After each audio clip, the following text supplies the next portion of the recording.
On est vraiment content de se revoir, de se voir. Euh, ouais, j'étais en train de me dire, c'est vrai qu'il fait beau chez vous là-bas. Merci beaucoup, encore une fois, Noël, pour ce chant. Je pense qu'il y a pas si longtemps que tu l'as chanté. Et très bonne introduction de Benjamin. C'est vraiment, je pense, à propos et j'imagine bien, ça a dû parler à pas mal de personnes. Merci beaucoup. Et encore toute l'équipe technique, et vraiment, c'est vraiment euh, une grâce que vous puissiez nous aider à pouvoir nous réunir virtuellement, mais réellement en même temps. Donc, on va prier, Père Céleste. Merci encore pour cette opportunité de nous rassembler ce soir. Prions de continuer à parler à nos cœurs, comme tu l'as déjà fait dans ta grâce. Et oui, Seigneur, en reconnaissant que tout vient de toi, tout est par toi, tout est pour toi. Et à la fin, c'est toi qui nettoies le point final pour ta gloire. Merci encore, notre Dieu, pour vraiment le cœur de chacun et chacune. Aide-nous à être concentrés, bien disposés. Aide-moi, Seigneur, à être aussi focalisé sur ce que ton esprit veut dire à ton Église, Seigneur. Non, merci, notre Dieu. Ton nom précieux, nous prions Jésus. Amen. Donc, ce soir, je voudrais que nous puissions parler toujours dans le cadre des jeudis soirs. Je mets l'emphase sur l'importance d'apprendre la connaissance de notre Dieu par la connaissance de sa parole bien sûr, mais apprendre à se relever, à rebondir dans nos vies, dans le quotidien, et des fois dans des événements particuliers aussi, des fois des moments de notre existence, apprendre à rebondir, à se relever, à revenir à Dieu. Et c'est vraiment une partie de la vie chrétienne, cette réalité qui est extrêmement importante. Et bien sûr, j'en ai déjà parlé, il y a le côté préventif de la parole, du mystère du Saint-Esprit, mais en même temps, Dieu sait. Il sait de quoi nous sommes faits, l'Écriture le rappelle. Et donc, Dieu a pensé, pourvu et prévu les moyens de pouvoir se relever, rebondir. Et un des éléments essentiels pour cela, notamment, c'est un principe qui est omniprésent dans l'Écriture, c'est l'humilité. L'humilité. On parle de l'humilité ou de l'orgueil ce soir. Et pour commencer, peut-être, je vais raconter une petite anecdote pour me faire sourire, mais ça illustre bien que l'homme n'a pas d'humilité en lui-même, en tout cas, ça c'est clair. Mohamed Ali, je pense que beaucoup d'entre vous l'avez déjà entendu, le boxeur Mohamed Ali. Après avoir eu sa plus grande victoire contre George Foreman au Zaïre. En même temps, je crois que c'est plus le Zaïre, ça a changé de nom, mais à l'époque, ça s'appelait le Zaïre. Après cette victoire vraiment exceptionnelle, donc reprend ses affaires après, avec toute son équipe, et puis imaginez bien, à cette époque-là, il était idolâtré de façon incroyable, jusqu'à aujourd'hui d'ailleurs. Et donc, il monte à l'avion, et puis il est en première classe, évidemment. Tout le monde vient en première classe, prend des autographes, et voilà, il y a une agitation particulière. Puis bon, vient le moment où il faut que l'avion décolle. Et puis l'hôtesse de l'air vient voir Monsieur Ali, et puis en lui disant, fait un peu à tout ce cirque-là, elle dit, écoutez, s'il vous plaît, tout le monde reprenez votre place, c'est le moment où on doit décoller, etc. Tout le monde doit mettre sa ceinture. Monsieur Ali, s'il vous plaît, mettez votre ceinture. Et là, lui, très, très sûr de lui, en bombant le torse, dit, mais Superman n'a pas besoin de mettre sa ceinture. Et sur quoi l'hôtesse de l'air lui répond, oui, mais en même temps, Superman n'a pas besoin de prendre l'avion. Et elle lui dit donc, je vous demanderai, Monsieur Ali, de mettre votre ceinture. Et Donc, c'est juste une petite anecdote pour nous rappeler à quel point l'orgueil peut nous rendre aveugles sur beaucoup de choses. Et donc, sur le sujet de l'humilité, on va voir quelques passages ensemble. Je voudrais que, déjà une petite définition. Alors, en général, l'humilité, dans notre ministère, hein, on se rappelle bien que l'humilité, c'est pas avoir droit de penser de soi-même, ni de trop basse pensée de soi-même, c'est accepter la pensée de Dieu sur nous-mêmes. Mais il y a Charles Swindoll qui a donné cette définition aussi, hein, en disant que, en faisant évidemment référence à Luc 14 et d'autres passages, hein, mais en faisant référence aux évangiles, disait que l'humilité, c'est accepter de se renier soi-même. L'humilité, c'est d'accepter de se renier soi-même. Et,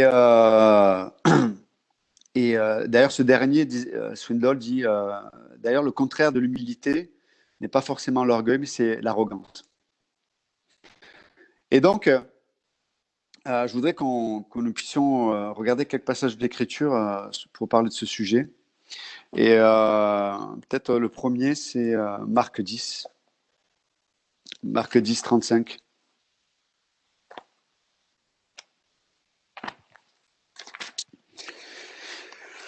Alors, c'est un passage que vous connaissez, évidemment, hein, mais Marc 10, 35. Donc, c'est Jacques et Jean, les fils de Zébédée, s'approchèrent de Jésus et lui dirent, Maître, nous voudrions que tu fasses pour nous ce que nous te demanderons. Pardon. Il leur dit, que voulez-vous que je fasse pour vous? Verset 37, accorde-nous, lui dirent-ils, d'être assis l'un à ta droite et l'autre à ta gauche, quand tu seras dans ta gloire. D'accord? N'oublie pas le contexte et l'humilité. Jésus leur répondit, vous ne savez pas ce que vous demandez. Pouvez-vous boire la coupe que je vais boire ou être baptisé du baptême dont je vais être baptisé? Nous le pouvons, dirent-ils. Jésus leur répondit, vous boirez en effet la coupe que je vais boire, et vous serez baptisés du baptême dont je vais être baptisé. Mais quant à être assis à ma droite ou à ma gauche, cela ne dépend pas de moi et ne sera donné qu'à ceux pour qui cela est préparé.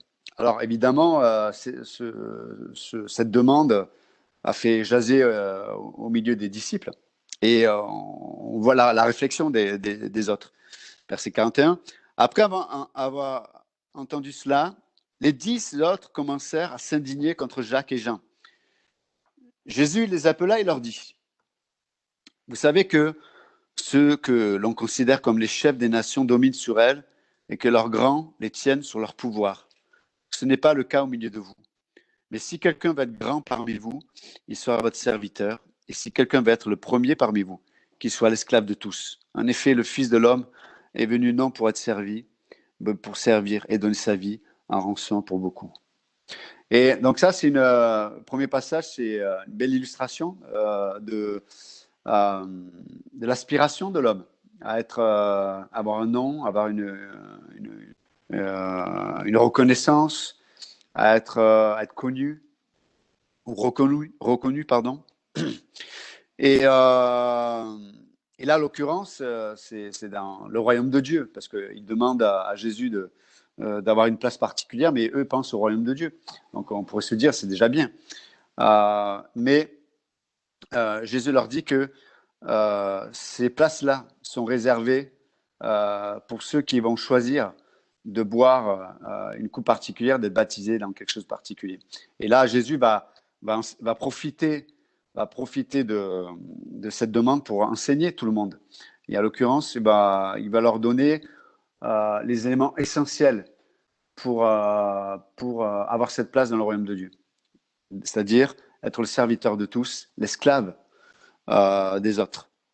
Et c'est lorsque nous avons cette attitude-là que Dieu va nous promeut un homme ou une femme. Et évidemment, nous comprenons bien que cette attitude-là elle commence par une façon de penser. Et ce que je veux dire par là, c'est est-ce que dans mon intimité, dans mes pensées, dans peut-être mes relations avec peut-être les frères et sœurs les plus intimes, est-ce que je suis un serviteur? Est-ce que je suis un esclave? Est-ce que je sers les frères et sœurs dans ma façon de parler d'eux, ma façon de confesser peut-être ce que je peux voir de ce que Dieu dit d'eux. Et on peut voir que très souvent, dans nos pensées ou dans nos confessions, on n'est pas forcément des serviteurs, mais on se sert soi-même très souvent. Et sans s'en rendre compte, on peut dénigrer ou on peut rabaisser les gens, mais parce que on a l'impression ou on a ce besoin d'avoir une position, de se promouvoir soi-même. Et en fait, c'est un piège parce que ça peut révéler ce manque d'humilité. Et donc, c'est vraiment important de considérer tout le travail de Dieu dans nos vies, ça nous a mené à expérimenter l'humilité. Et on sait que l'humilité est bien sûr étroitement liée au brisement. On va dire que comme je rappelais tout à l'heure, l'humilité ne se trouve pas dans le cœur de l'homme. Ce n'est pas une vertu de cœur de l'homme. Par contre, c'est une vertu de Christ. Et ça nous ramène à un deuxième passage que je voudrais que nous puissions lire ensemble. Un passage là aussi que vous connaissez très bien. Hein. C'est Philippiens chapitre 2.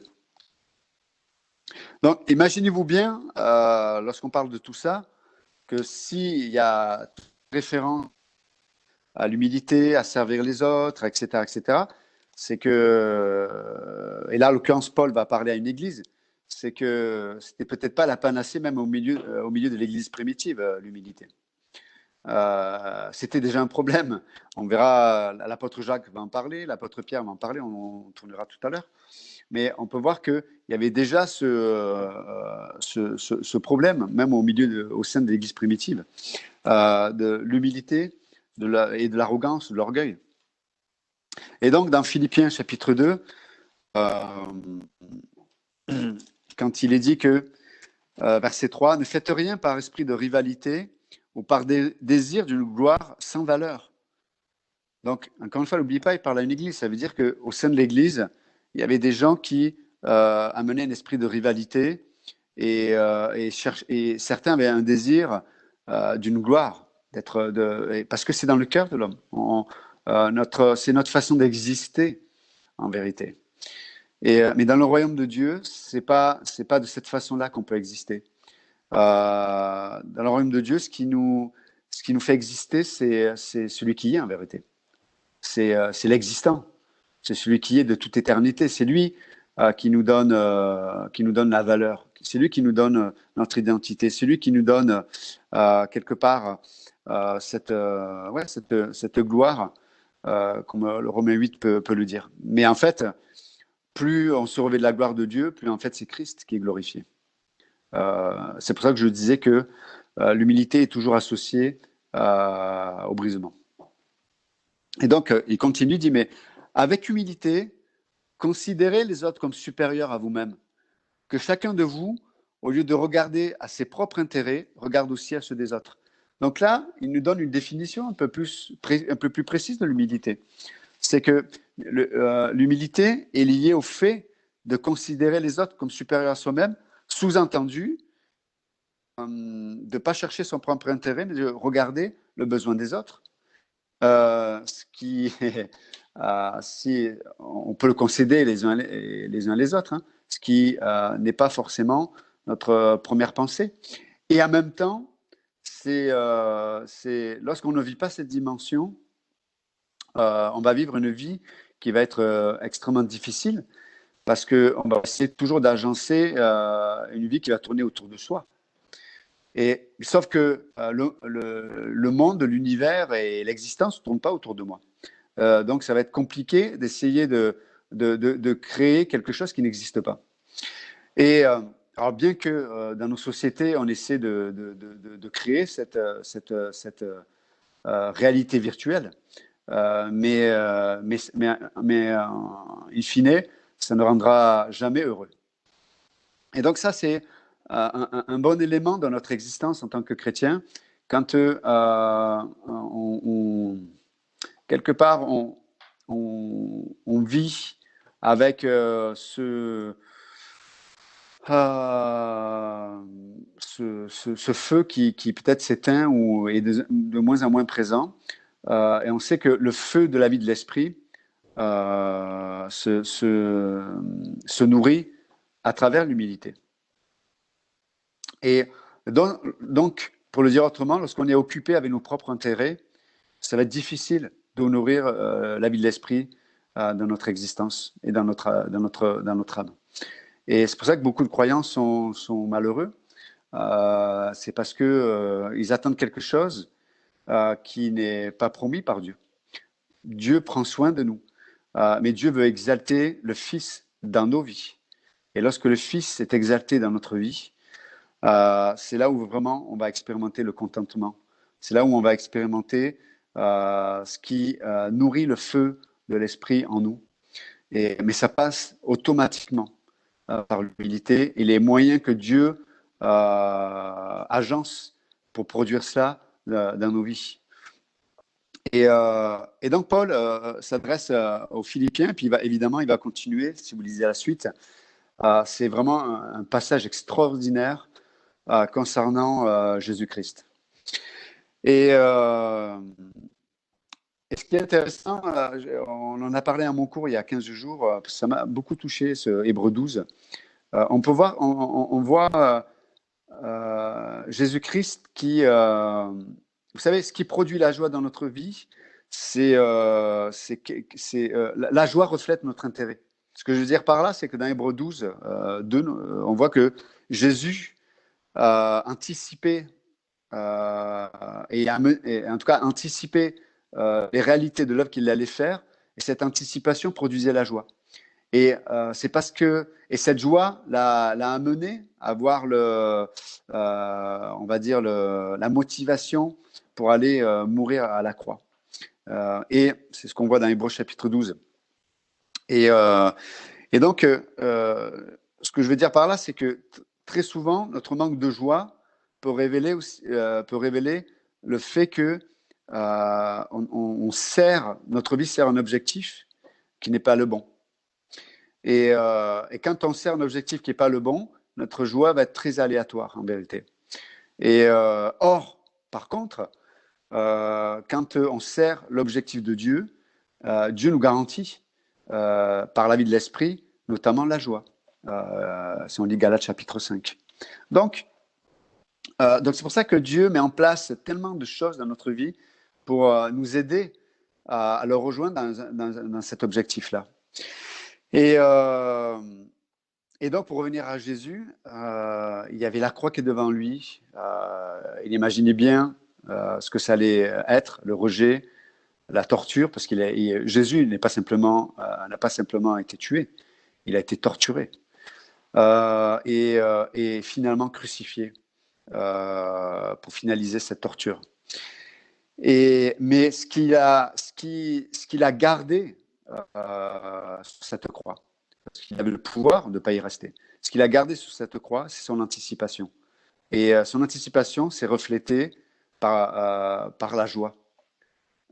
Et donc, on rappelait à mon cours que la joie doit être le moteur de notre obéissance et pas le contraire. Mais encore une fois, des fois, on peut ne pas avoir la joie de rentrer dans ce que Dieu nous propose parce que peut-être nos objectifs ne sont peut-être pas les bons. Et là, en l'occurrence, l'objectif que Dieu nous donne à travers ce que dit Paul, c'est l'humilité. Que chacun de vous, au lieu de regarder à ses propres intérêts, regarde à ceux des autres. C'est quand même extraordinaire. Il y a un passage qui nous parle de ça aussi, dans un autre contexte. On va le lire ensemble dans Corinthiens chapitre 8. Vous voulez tourner avec moi?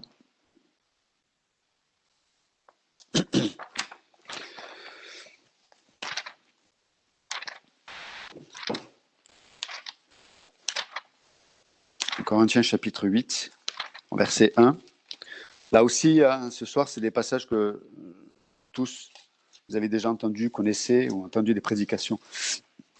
Mais donc, Paul traite un sujet particulier dans Corinthiens chapitre 8, notamment les viandes sacrifiées aux idoles. Et il parle de la conscience, en fait. C'est pour ça qu'il parle de ceux qui sont faibles, de ceux qui sont forts. Que ce soit les faibles et les forts, les deux ont la connaissance du sujet, mais leur conscience n'est pas la même sur le sujet.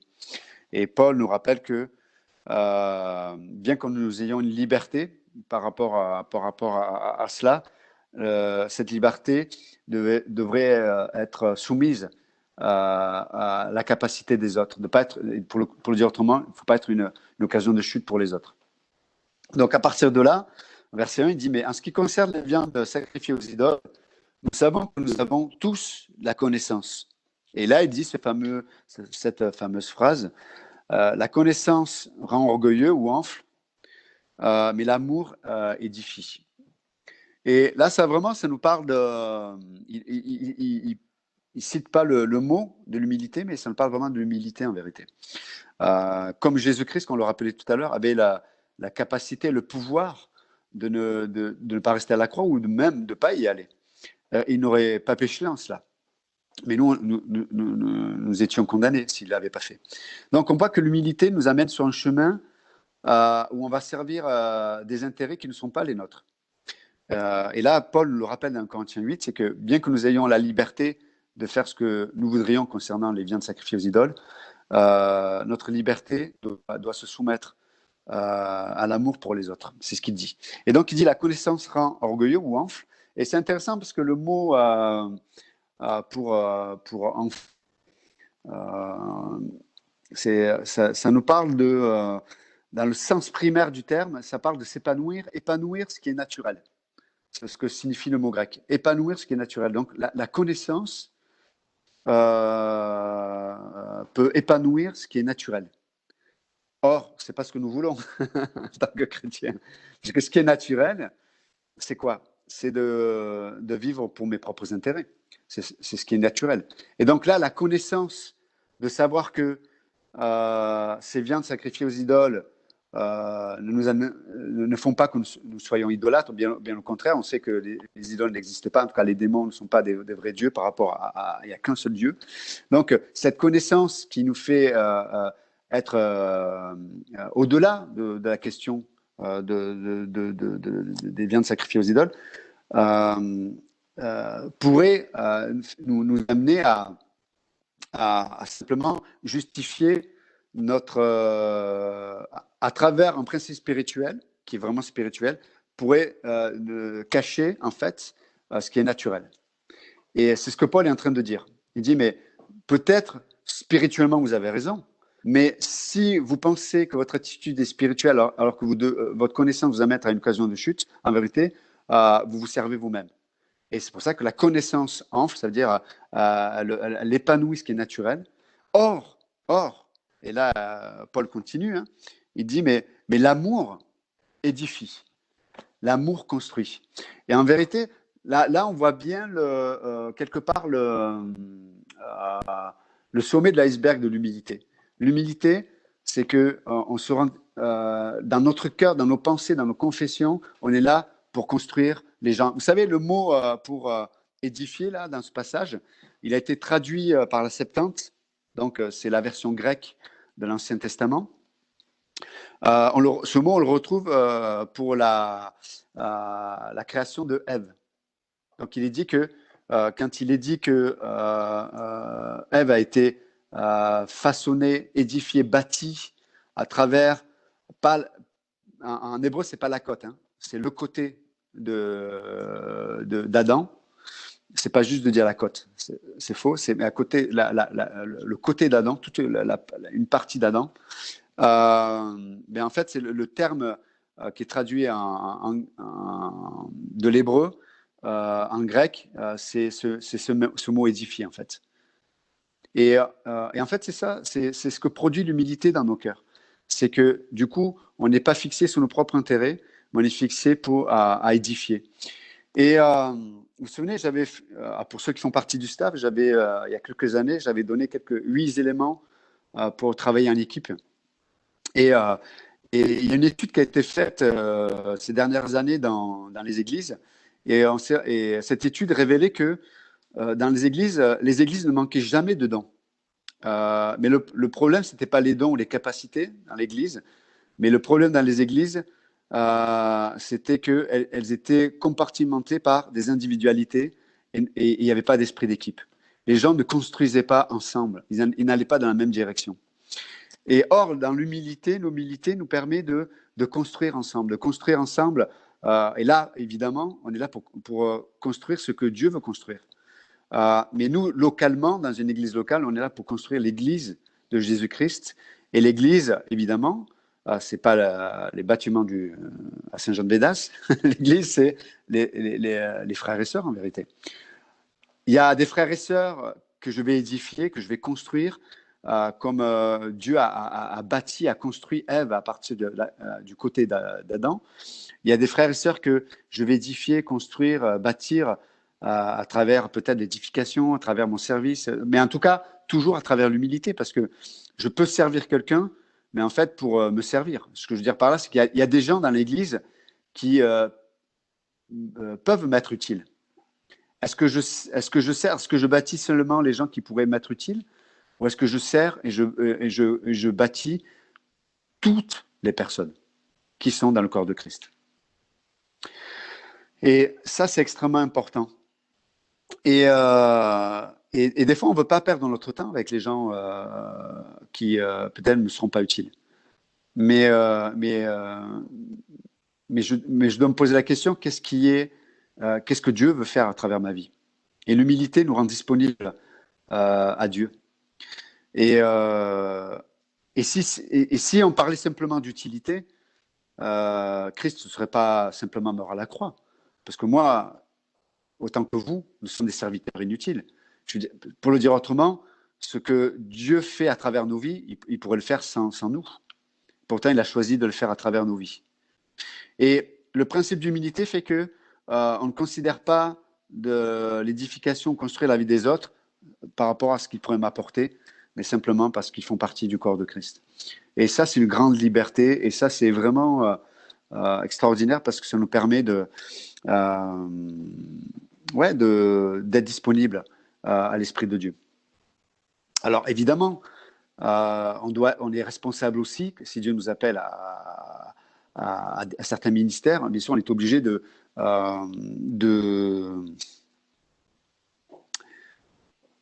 d'honorer peut-être des gens, des frères et sœurs qui choisissent peut-être de prendre des décisions, de se donner entièrement à Dieu, ou de se donner peut-être plus que d'autres. Et ça, on peut... c'est une réalité aussi. Et ça, on doit honorer ces hommes et ces femmes aussi. Là, je parle pour moi, hein, mais c'est vrai que des fois, en tant que pasteur, c'est un dilemme parce que il y a des gens qui prennent des décisions où il y a des sacrifices, où ça implique beaucoup de choses pour leur vie. Et ça me rend, et là, peut-être je peux parler à la place des pasteurs ou des anciens, mais ça nous rend responsables de les honorer dans cette démarche-là. Mais en même temps, l'Église n'est pas fait que de ce genre de personnes. Il y a des gens peut-être qui même peuvent garder leur vie ou être charnels, et pour autant, ils font partie du corps de Christ. Et on doit demander à Dieu la sagesse pour être dans l'humilité des serviteurs qui vont les édifier et les bâtir, les construire. Sans pour autant tomber dans le déséquilibre, d'être phagocyté par ces gens-là aussi. On doit être équilibré dans tout ça. Je reviens un peu au message de Benjamin. La fausse balance est en horreur devant l'Éternel. Parce qu'après, on est stressé. Et si vous êtes stressé, appelez Benjamin, il a des bons tuyaux. Mais, et donc c'est vraiment important de considérer l'humilité. Tout le monde connaît évidemment Proverbe 15-33. L'humilité précède la gloire. Et l'orgueil, c'est quoi voilà, précède la ruine. Donc lorsqu'on est en train de se servir soi-même, pour le dire autrement, Parce que l'orgueil, c'est pas simplement, ça peut être ça, mais c'est pas simplement je suis meilleur que les autres, je suis le plus beau, le plus fort, le plus intelligent. C'est pas ça. C'est plus simple que ça. C'est je tout court.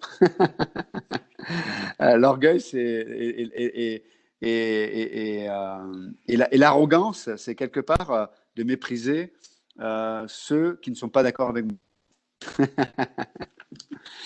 Donc c'est important de reconnaître ça dans nos vies.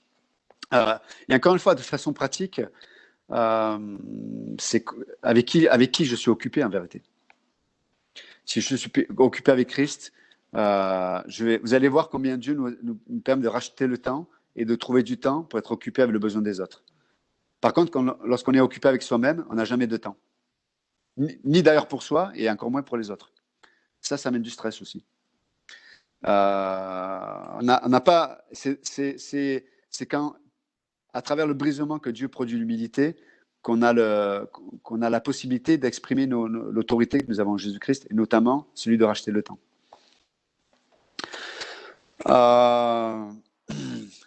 Évidemment, tout le monde, en parlant à ce sujet, tout le monde pourrait s'arrêter sur Jean 13, où Jésus va enseigner ses disciples sur l'humilité, lorsqu'il va laver les pieds des disciples. Et en l'occurrence, c'est une bonne illustration, ce Jean 13, parce que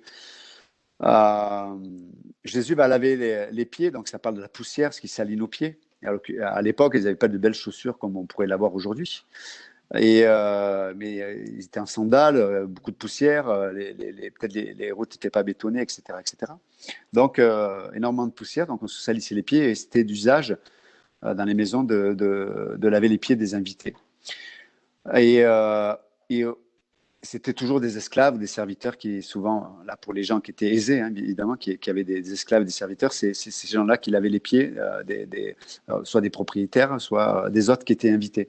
Mais Jésus, en enseignant cela à ses disciples, il est en train en le faisant lui-même, il est en train d'enseigner à ses disciples, parce qu'il leur demande après de faire de même pour les autres.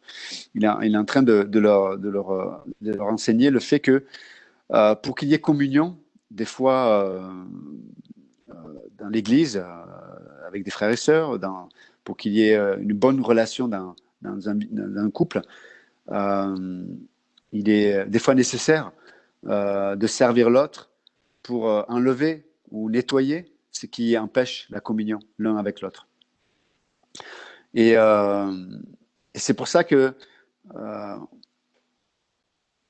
je dirais qu'une des façons de laver les pieds des uns des autres, très souvent, dans les relations intimes, soit dans les amitiés, soit dans le service dans le corps de Christ, parce que malheureusement, il peut y avoir beaucoup de rancœur et beaucoup d'esprit de vengeance.